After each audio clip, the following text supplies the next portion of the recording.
De notre Seigneur Jésus-Christ. De la bienvenue sur cette chaîne, l'unique véritable Dieu, où je partage la parole vivante, la parole efficace, la parole créative, celle qui était au commencement. Au commencement était la parole était avec Dieu, la parole était. Je souhaiterais aider chacun de nous à se rapprocher de Dieu afin de développer une relation d'intimité avec Dieu. Et oui, bien mes frères et sœurs en Christ, connecter l'univers véritable Dieu, c'est de s'édifier via la parole. Il est écrit dans Matthieu 4, l'homme ne vivra pas seulement de pain, mais de toute parole qui sort de la bouche de l'Éternel. Connecter l'univers véritable Dieu, c'est de partager. Je connecte cette chaîne pour partager la parole de Dieu. Et je vous prie, bien mes frères et sœurs, après vous être édifiés, de partager autour de vous afin d'aider à l'éducation des autres. Connecter le véritable Dieu, bien mes frères et sœurs en Christ, c'est de grandir spirituellement. Vous allez recevoir plus d'enseignements, ce qui vous permettra de grandir spirituellement. Et oui, bien mes frères et sœurs en Christ, grandir spirituellement vous permettra, bien mes frères, de vous rapprocher davantage de votre Dieu. Bien mes frères et sœurs en Christ, il est écrit dans la parole de Dieu, il y aurait plus de joie au ciel, juste pour un seul pécheur qui se repent, pour 99 justes qui n'ont pas besoin de repentance. Et oui, bien mes frères et sœurs en Christ, je vous invite donc à vous joindre à moi, afin qu'ensemble nous partagions au maximum la parole de Dieu. Et sur ce, plusieurs personnes vont se repentir et se convertir. La parole touchera les vies, elle changera les vies, elle transformera les vies, elle illuminera les cœurs, elle édifiera les vies. De la sorte, nous allons inonder le ciel de joie et encore de joie. Dieu de grâce, Dieu d'amour, de miséricorde, je te dis merci. Merci pour ce moment précieux et précieux que tu me donnes de venir partager ta parole. Merci pour le courage, merci pour la détermination. Merci parce que tu me donnes la force de tenir. Merci pour l'inspiration. Et dans ta parole que tout ce qui respire l'éternel, je te louerai tous les jours de ma vie. L'honneur, la gloire, l'adoration te reviennent pour les siècles des siècles. Au nom de Jésus-Christ, je t'ai prié. Amen.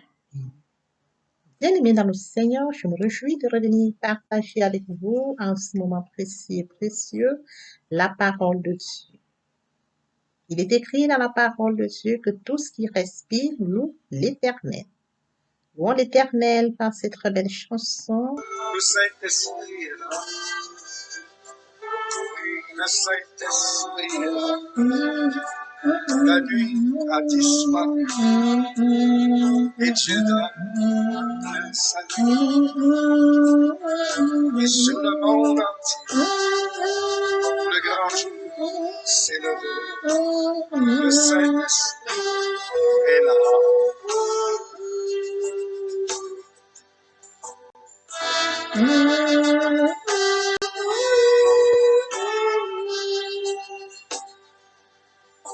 Que tous les rachetés chantent la liberté, Christ a tout accompli, il a donné l'esprit, a fait trembler l'enfer, car dans tout l'univers, le Saint-Esprit est là.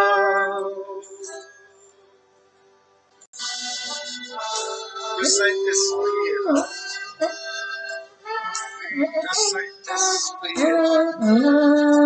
La nuit a disparu et Dieu donne le salut. Et sur le monde entier, le grand jour s'est levé. Le Saint-Esprit est là.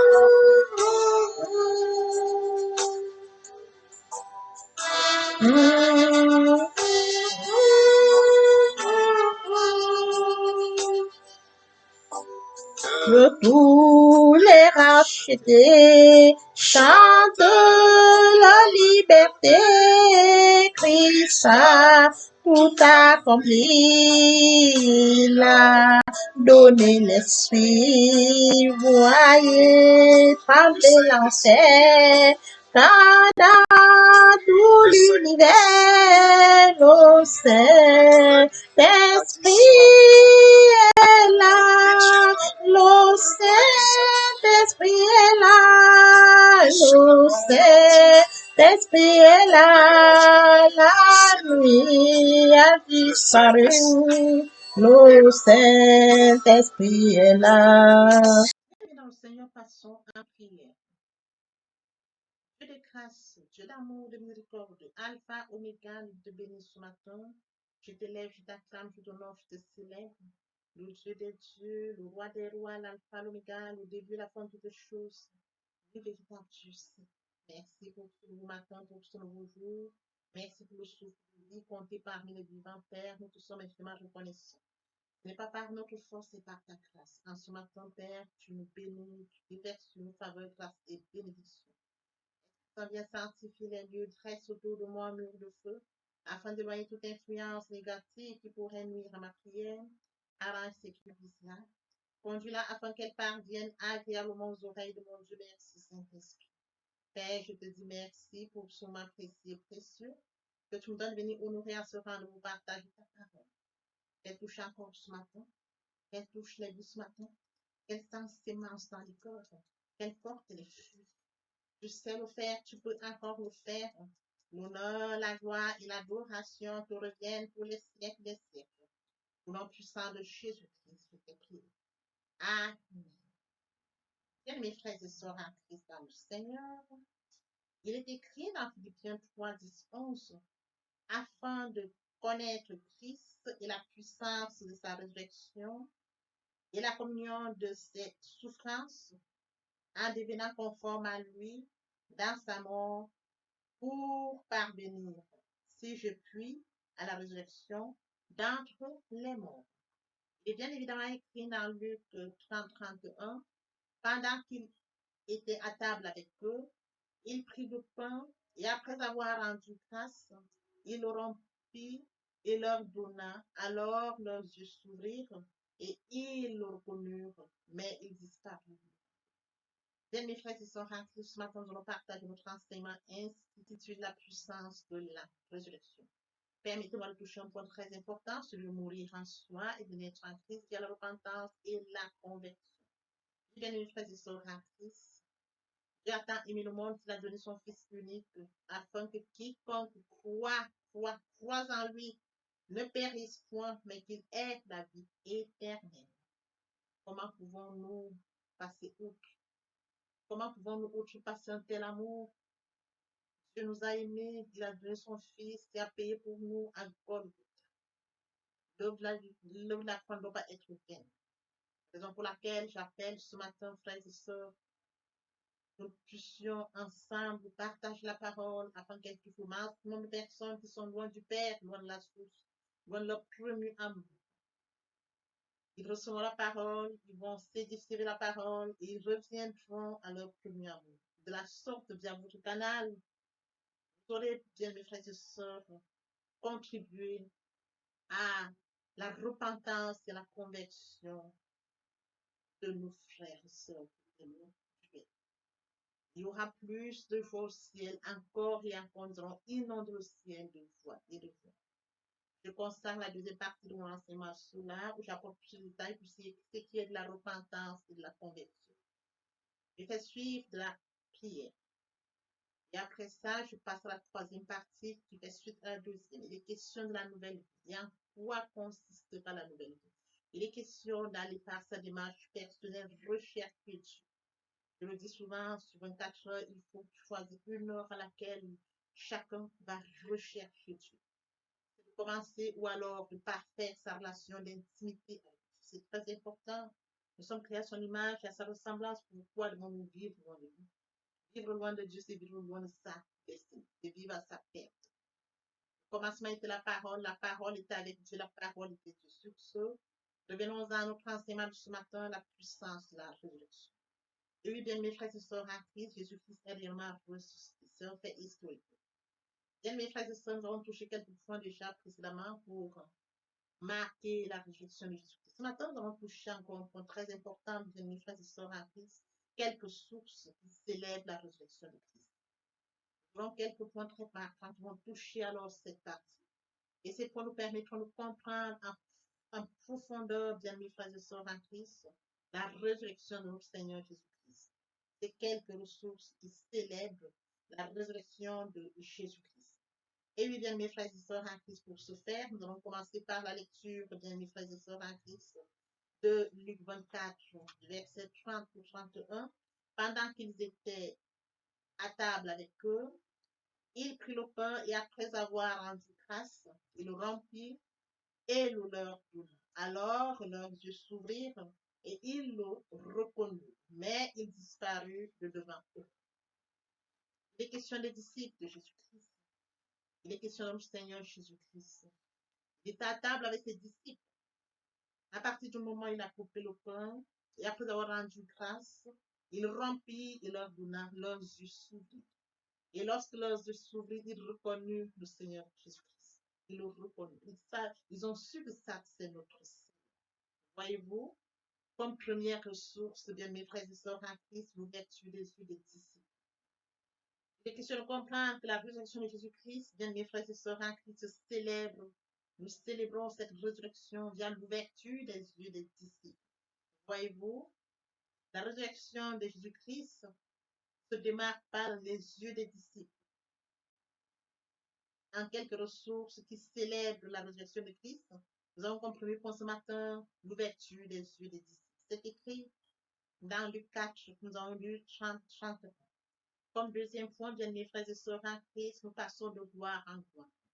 Il est écrit dans 2 Corinthiens 3, 18. Nous tous qui le visage découvert, contemplons comme dans un miroir la gloire du Seigneur. Nous sommes transformés en la même, image de gloire en gloire, comme par le Seigneur l'Esprit. Nous sommes transformés.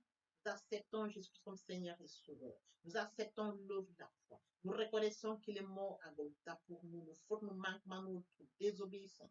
Et oui, bien, mes frères et sœurs en Christ, nous tous qui avons le visage découvert, voyez-vous, nous contemplons comme dans un miroir la gloire du Seigneur Jésus-Christ. Nous sommes transformés en la même image, de gloire en gloire, comme par le Seigneur l'Esprit. Voyez-vous, il est question de vous et de nous. Nous avons accepté Jésus comme Seigneur et Sauveur. Nous acceptons qu'il est mort à la croix de Golgotha, qu'il est ressuscité le troisième jour. Voyez-vous, à partir du moment où nous acceptons cela, bien mes frères et sœurs en Christ, nous contemplons comme dans un miroir la gloire du Seigneur. Sa gloire est notre gloire. Voyez-vous, nous sommes transformés en la même image de gloire en gloire, comme par le Seigneur l'Esprit. Comme troisième point, frères et sœurs en Christ, nous autorise de travailler dans le surnaturel. Il est écrit dans 1 Corinthiens 15, 45, c'est pourquoi il est écrit, le premier homme, Adam, devint une âme vivante, le dernier Adam est devenu un esprit vivifiant. Le premier homme, Adam, devint une âme vivante, le dernier Adam est devenu un esprit vivifiant. Voyez-vous, le dernier Adam est devenu un esprit vivifiant. C'est-à-dire que l'Esprit de Dieu travaille, frères et sœurs. L'Esprit de Dieu, bien mes frères et sœurs en Christ, nous permet d'aller au-delà de ce que nous ne pouvons pas faire en tant qu'hommes naturels. L'Esprit de Dieu qui habite en nous nous permet de vivre le surnaturel. C'est pour ça qu'il est mentionné, nous autorise de travailler dans le surnaturel. Travailler dans le surnaturel, bien mes frères et sœurs, il faudrait que nous soyons connectés, que l'Esprit Saint puisse habiter en nous. Que nous puissions travailler dans le surnaturel. Par le naturel, nous ne pouvons pas. C'est pour ça qu'il est écrit, le premier Adam devint une âme vivante, le dernier Adam est devenu un esprit vivifiant. Il est bien évidemment écrit dans Jean 3, 8, le vent souffle où il veut, et tu entends le bruit, mais tu ne sais d'où il vient, ni d'où il vient. Il en est ainsi de tout homme qui est né de l'esprit. L'homme qui est né de l'esprit, bien évidemment, c'est l'Esprit Saint qui prend le contrôle. L'homme n'a plus le contrôle, c'est le Saint-Esprit qui prend le contrôle. L'homme se laisse guider par le Saint-Esprit. Quand le Saint-Esprit prend le contrôle, bien mes frères et sœurs en Christ, l'homme suit tout simplement. Parce que le vent, c'est de la façon dont on essaie de le décrire. Hein. Le vent souffle, on ne sait ni d'où, c'est écrit. On entend le bruit, mais tu ne sais ni d'où il vient, ni d'où il va. Il en est ainsi de l'homme qui est né de nouveau. L'Esprit Saint prend le total contrôle de l'homme qui est né de nouveau. Comme je le disais tout à l'heure, pour aller dans le surnaturel, c'est l'Esprit Saint qui amène à cette puissance, à ce degré surnaturel. En tant qu'humain, on ne peut pas. Il faut être connecté spirituellement. Il est bien évidemment écrit dans Acte 26, 8. Quoi nous semble-t-il incroyable que Dieu ressuscite les morts. Et oui, bien, mes frères et sœurs en Christ, il est très important de comprendre, comme nous mentionnons ici, nous pouvons passer de gloire en gloire à partir du moment où, bien, mes frères et sœurs en Christ, nous sommes sincèrement repentis et convertis. L'Esprit Saint prend le total contrôle en nous et cet Esprit Saint nous amène donc dans le surnaturel. C'est de ça dont il est question. Alors, comme autre point très important, suite à la résurrection de Christ, nous donner les moyens de travailler dans la vie de nouveauté. Il est écrit dans 1 Corinthiens 15, 42 ainsi, en est-il de la résurrection des morts, le corps est semi-corruptible, il est ressuscité incorruptible. Le corps est semi-corruptible, il est ressuscité incorruptible. Nous pouvons bien évidemment le compléter par Romains 6, 14, 15, car le péché n'aura point de pouvoir sur vous, puisque vous êtes sous la loi, mais sous la grâce. Quoi donc pécherons-nous parce que nous sommes non sous la loi, mais sous la grâce? Loin de là. J'ai été crucifié avec Christ. Et si je vis, ce n'est plus moi qui vis, c'est Christ qui vit en moi. Si je vis maintenant dans la chair, je vis dans la foi. Fils de Dieu qui m'a aimé et qui s'est livré lui-même pour moi. Quand j'accepte Jésus comme Seigneur et Sauveur, j'ai été crucifié avec Christ. Et si je vis, ce n'est plus moi qui vis, c'est Christ qui vit en moi. Voyez-vous? Si je vis, ce n'est plus, c'est l'Esprit Saint vit en moi. Ce n'est plus moi qui vis, c'est l'Esprit Saint qui vit à partir du moment où j'accepte Jésus-Christ comme Seigneur et Sauveur. L'Esprit Saint vient vivre. C'est de ça dont il est question, frères et sœurs en Christ.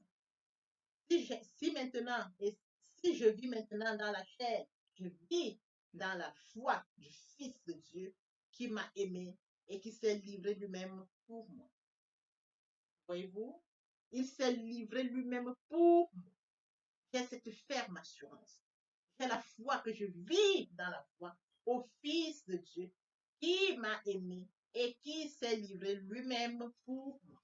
Parce que je l'ai accepté sincèrement, parce qu'il est mort à Golgotha pour moi, je suis rassurée et je vis. Ce n'est plus moi qui vis, c'est Christ qui vit en moi. C'est ça aussi question. L'Esprit de Dieu vit en moi. L'Esprit de Dieu prend le contrôle en moi. L'Esprit de Dieu renouvelle tout en moi. Voyez-vous bien, mes frères et sœurs en Christ, la puissance de la résurrection, là où elle amène l'homme.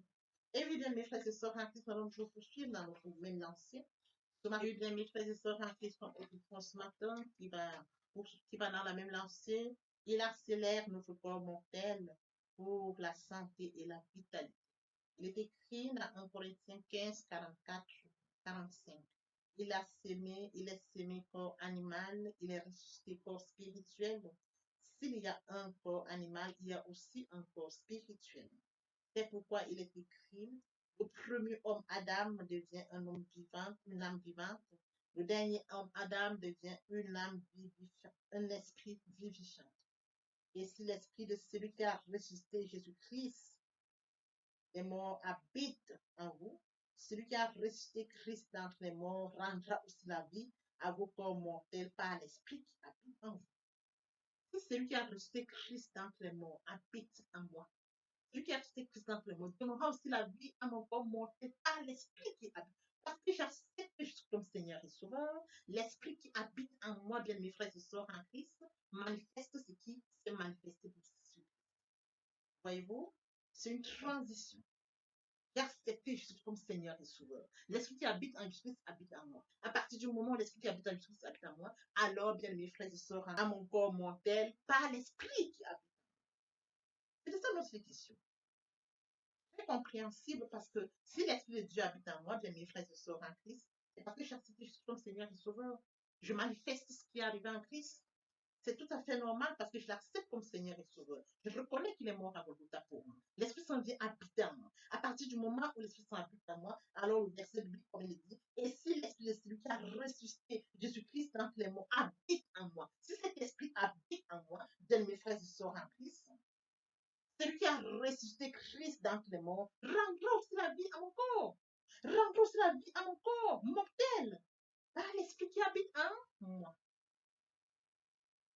Voyez-vous, j'accepte Jésus comme Seigneur et Sauveur. L'Esprit qui habite en moi permet, bien mes frères et sœurs, que je puisse bénéficier de ce que Jésus-Christ et celui qui l'a voulu, qui l'a fait, le fait aussi pour moi. C'est écrit. Celui qui a ressuscité Christ d'entre les morts rendra aussi la vie à mon corps mortel par son esprit qui habite en moi. Bien, mes frères et sœurs, en Christ, nous poursuivons dans la vie lancée, nous recevons les moyens de travailler dans la prospérité financière. Il est écrit dans 2 Corinthiens 8:9, car vous connaissez la grâce de notre Seigneur Jésus-Christ, qui pour vous s'est fait pauvre, de riche qu'il était, afin que vous, par sa pauvreté, vous puissiez enrichir. Il s'est fait pauvre pour nous sauver.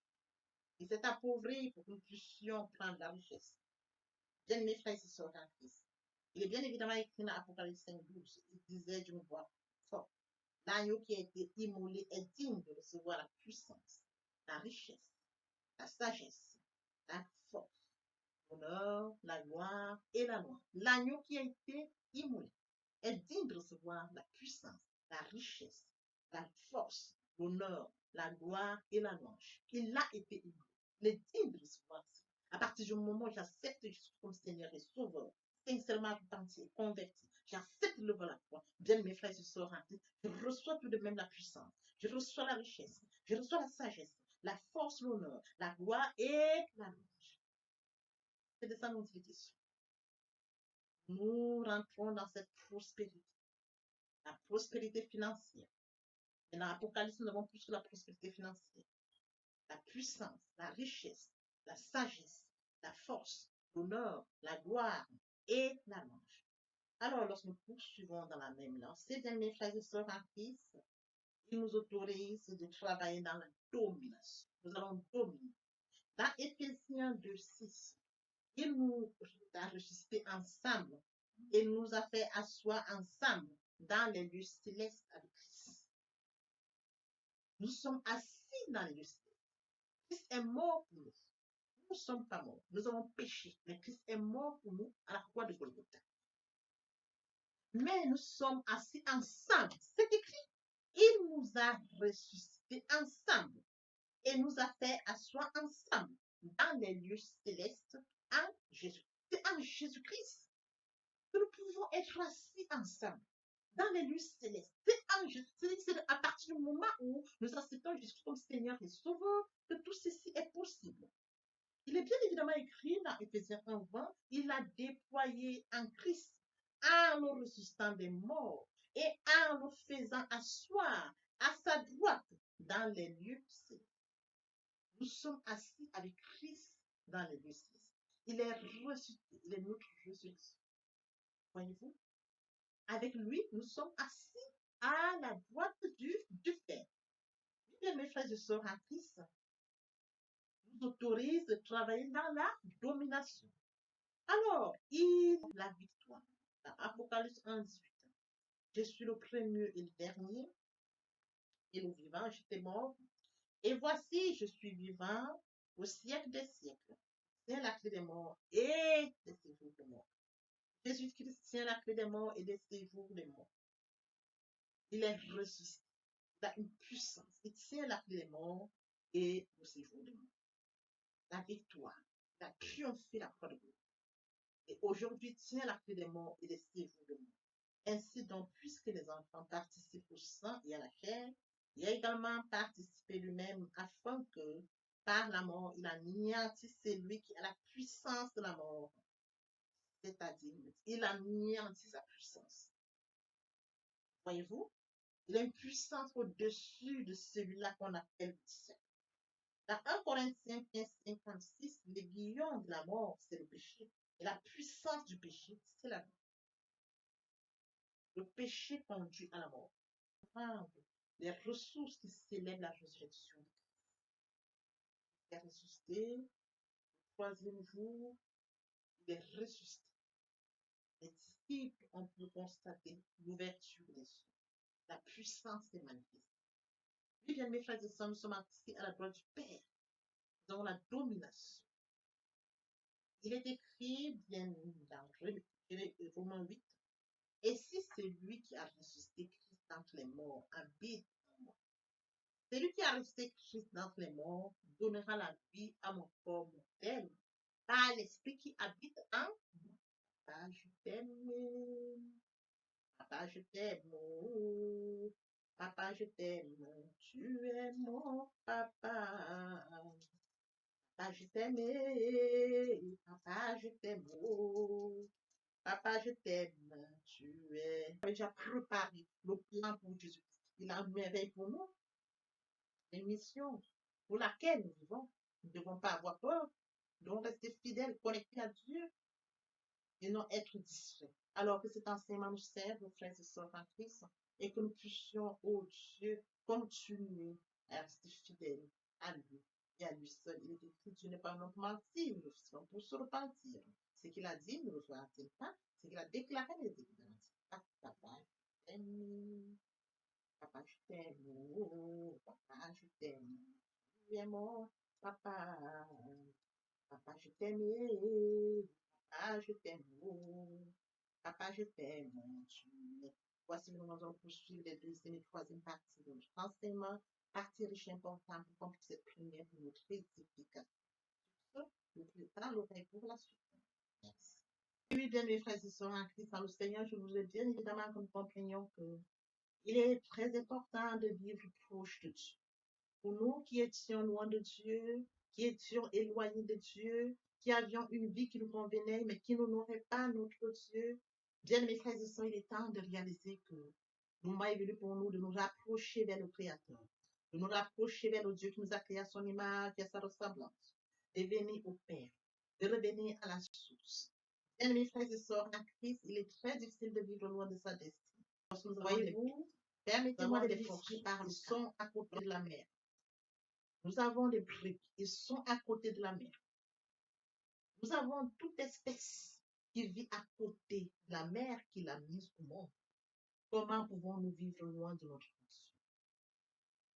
Nous sommes loin de Dieu, nous n'avons pas conscience de notre destinée, qui est celle que Dieu a préparée pour nous. La vie que nous pourrons vivre nous apportera rien. Bien, mes frères et sœurs, rapprochons-nous de Dieu. Rapprochons-nous de Dieu et de notre destinée. Rapprochons-nous de Dieu afin de vivre comme Dieu l'a décidé pour nous. Rapprochons-nous de Dieu, bien fait à son image, à sa ressemblance. Vivre loin de Dieu, c'est vivre loin de sa destinée. Oui, bien mes frères et sœurs, sur ce, je vais donc introduire ce matin la repentance et la conversion. Il est très important de mourir en soi et de naître en Christ. Il y a la repentance et la conversion. Se repentir, c'est de reconnaître que je suis pécheur. Se repentir, c'est de reconnaître mes fautes. Se repentir, c'est de décider de les abandonner, de les avouer et de les abandonner. Se repentir, c'est de regretter sans vouloir pleurer.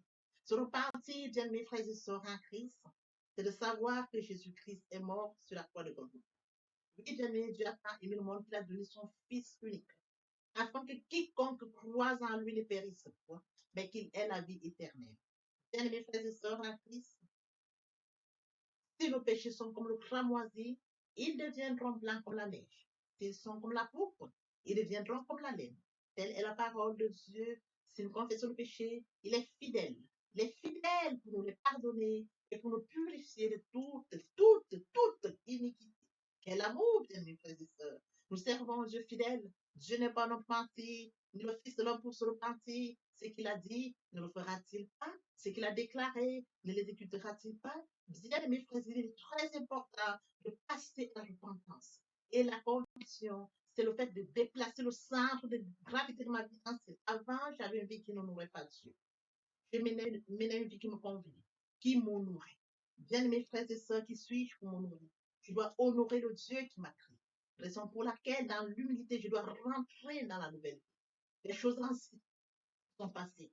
Voici la nouvelle vie commence. Je dois rentrer dans la nouvelle vie. C'est très important, bien mes frères et sœurs. Lorsque les cœurs se convertissent, le voile est ôté. Or, le Seigneur, c'est l'Esprit. Là où est l'Esprit du Seigneur, là est la liberté. Vous entrez dans la liberté.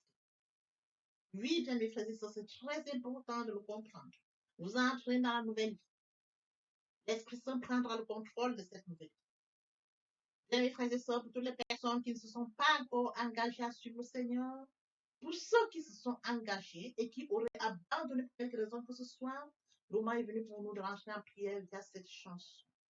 Je m'approche de toi, Seigneur Jésus, je m'approche de toi, source de vie, source de vie, source de vie, mon sauveur bénis-moi, source de vie, source de vie, source de vie, mon sauveur bénis. Répétez après moi la prière. Seigneur Jésus, je sais que tu es mort pour moi et le troisième jour tu es ressuscité. Je m'engage dès ce jour de t'accepter comme Seigneur et Sauveur. Merci Seigneur Jésus pour l'œuvre de la croix. Merci pour le salut. Merci pour l'amour que tu m'apportes. Amen. Tendre Père Céleste, merci pour les âmes précieuses. Merci pour leur engagement de ce matin. Père, je te prie de veiller sur eux afin qu'ils restent attachés à toi et à toi seul, l'unique véritable. L'honneur, la gloire et l'adoration te reviennent pour les siècles des siècles, au nom puissant de Jésus-Christ. Amen. Et bien, mes frères et sœurs en Christ, dans le Seigneur, après la repentance et la conversion, il est très important d'adopter la nouvelle vie, de mettre en pratique la nouvelle vie. La nouvelle vie constituera quoi? À la méditation de la parole. Parce que la parole est créative, comme je l'ai dit aux enseignements précédents. Au commencement était la parole était Dieu, et avec Dieu, la parole était Dieu. C'est de cette parole dont il est question. La parole est créative, elle est dominante, elle est efficace, elle est productive. C'est de cette parole dont il est question. Il est question de méditer la parole. Il est question de suivre certaines étapes de mes frères et sœurs en Christ. Je lis la parole, il est question de lire la parole. Premièrement, bien mes frères et sœurs en Christ, c'est de rentrer en prière. Confier ce moment à Dieu où je vais en méditation, invoquer le Saint-Esprit afin qu'il prenne contrôle durant la méditation et suivre donc la lecture du verset biblique ou du passage qui nous servira d'appui pendant la méditation. Méditer la parole, c'est la mûrir, c'est aller en réflexion profonde. Méditer la parole, bien mes frères et sœurs, pendant ce moment, je reçois des révélations via le Saint-Esprit. Moment opportun de prendre des notes. Je note toutes ces révélations qui seront utiles, bien mes frères et sœurs, en Christ dans le Seigneur. Il faut bien évidemment recevoir la parole. Quand on médite, il faut la recevoir. Je reçois la parole en actant la foi.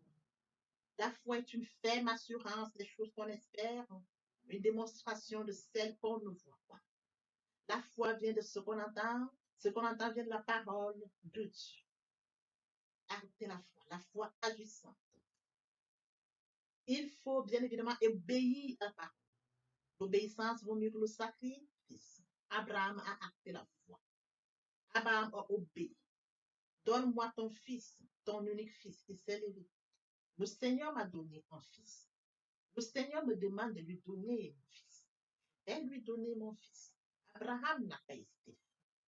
Bien, mes frères et sœurs, qu'il est difficile à bon nombre d'entre nous, dans le cas d'Abraham, quand on leur demande seulement leur fils unique pour rendre service à un certain X ou Y, il leur est difficile. Abraham s'est levé avec son fils unique. Il est parti comme le Seigneur le lui avait dit. Et sur les lieux, le Seigneur lui a présenté un animal qu'il devait prendre à la place de son fils. Acter la foi, perdre la foi, Abraham. Oui, bien mes frères et sœurs en Christ, Nous devons mettre en pratique la parole. La parole que nous avons lue. Nous l'avions méditée. Nous mangeons la parole. Nous buvons la parole. Nous actons la foi. Nous obéissons à la parole. La parole sans sémence, elle est porteuse. C'est dans le moment où il faudra mettre en pratique la parole.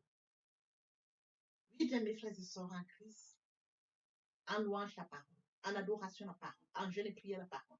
Déclarer la parole au moins opportun. Là, c'est très important. Qu'est-ce que je déclare? Il est question de cerner la situation à laquelle je fais face. Est-ce une situation de maladie? Très bien. Et quels sont les versets bibliques qui me permettront de rentrer en prière? C'est de ça dont il est question. Quand je lis la parole, je prends connaissance des versets bibliques. Je les lis, je comprends, je note. Je note au fur et à mesure. Je note. Je vous apprendrai ça au fur et à mesure de mon enseignement.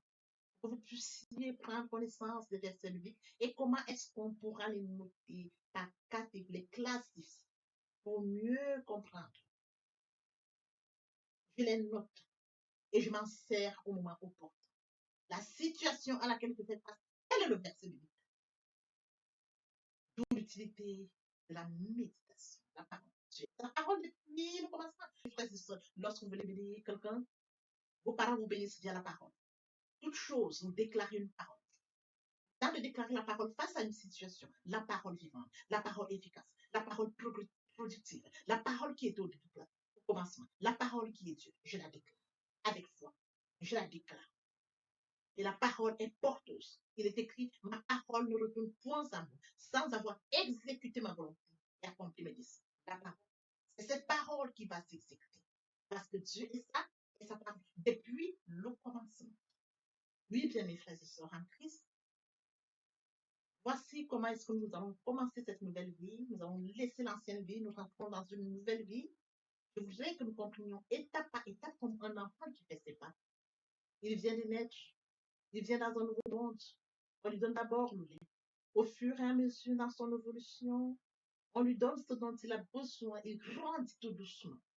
Telle est la situation à laquelle je voudrais que, bien mes frères et sœurs en Christ, vous adaptiez comme un enfant, de manière progressive, pour comprendre comment on évolue dans la foi, comment on grandit via la parole de Dieu. Oui, bien mes frères et sœurs en Christ, aimer Dieu, c'est d'accorder la priorité au royaume. Aimer Dieu, c'est de lire sa parole, méditer sa parole, mettre sa parole en pratique. Aimer Dieu, c'est de partager la parole. Aimer Dieu, bien mes frères et sœurs en Christ, c'est de partager autour de soi et encore plus. Aimer Dieu, c'est de tendre l'oreille aux besoins de mon prochain. C'est d'assister mon prochain si besoin est. Aimer Dieu, c'est de participer à l'édification, de courir après les âmes. Aimer Dieu, bien mes frères et sœurs en Christ. Pour mentionner la parole de Dieu, il y aurait plus de au ciel, juste pour un seul péché. C'est d'exploser le ciel. D'amener plusieurs à la repentance, à la conversion, via le partage de la parole. Ils viendront par curiosité, bien mes frères et sœurs. Lorsque nous allons manifester l'amour de Dieu de la sorte, ils verront cet amour. Ils seront surpris de notre amour. Mais qu'est-ce qu'ils ont?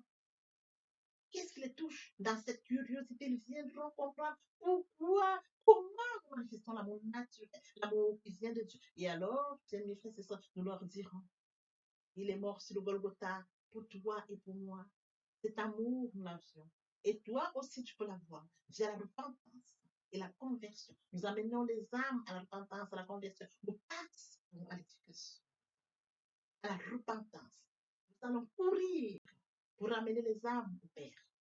Oui, bien mes frères et sœurs en Christ.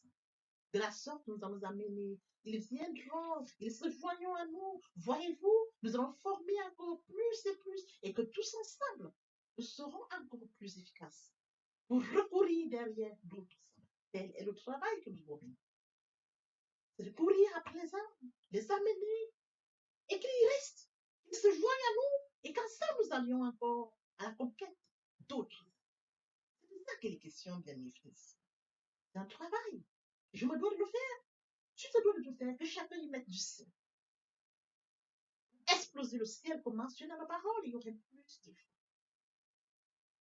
Dans l'espoir que cet enseignement était enrichissant, je vous prie de le partager au maximum pour participer à l'édification des autres. L'herbe sèche, la fleur tombe, mais la parole de Dieu demeure éternellement. Que l'Éternel Dieu vous bénisse, ainsi vos familles respectives. À très bientôt. Amen. Bien, mes frères et sœurs en Christ, et mon Dieu, et mon Dieu, et mon Dieu, aimer Dieu, c'est d'accorder la prière au royaume. Aimer Dieu, c'est de reconnaître que Christ est mort sur le Golgotha pour toi et pour moi. Aimer Dieu, c'est d'accepter l'œuvre de la croix. Aimer Dieu, c'est d'accepter de mourir en soi et de naître en Christ, de la repentance et la conversion. Aimer Dieu, bien mes frères et sœurs, c'est tendre l'oreille à l'écoute pour mon prochain.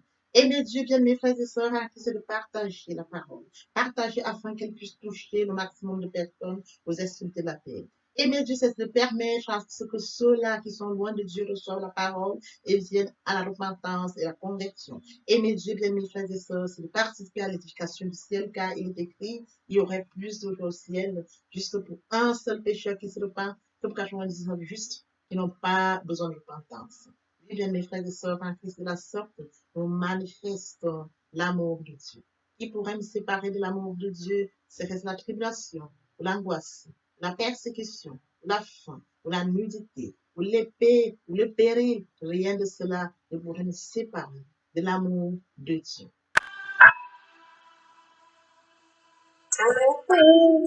Je suis sinon,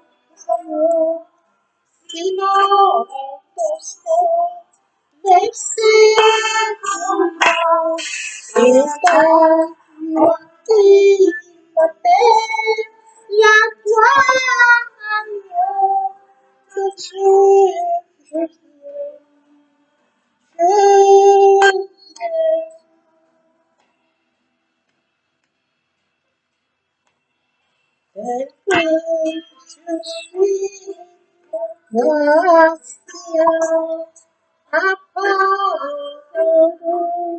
à chaque instant, plutôt de notre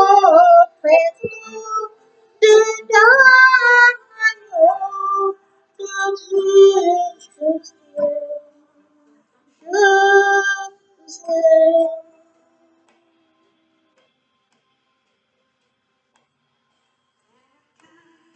mon Papa,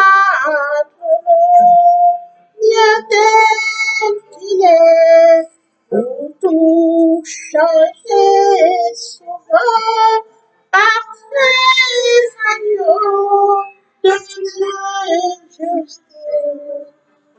Je